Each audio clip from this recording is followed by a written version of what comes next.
নমস্কার। কবি সব্যসাচী দেবের লেখা চণ্ডালিকা। মা, দিগন্তে তাকিয়ে দেখো, রক্তিম মেঘের সর্বনাশের আভাস। ওই সর্বনাশের আগুন পেরিয়ে আমার দুয়ারে এসে দাঁড়ায়নি কোনো আনন্দ। অঞ্জলি পেতে কেউ বলেনি জল দাও।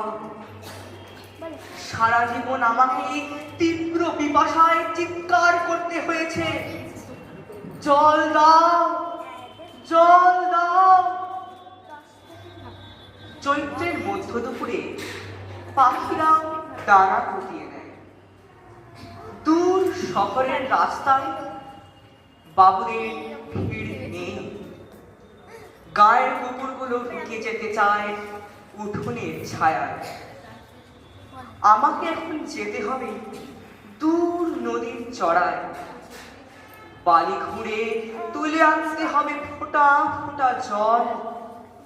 তারপর ফিরে আসবো খরায় ফাটা মাঠ, শুকনো পুকুর আর টলটলে জলে ভরা নতুন ইদারার পাশ দিয়ে বাবুদের ইদারা। কৃষ্ণায় ডুবে যায় আমাদের গোটা গাঁ।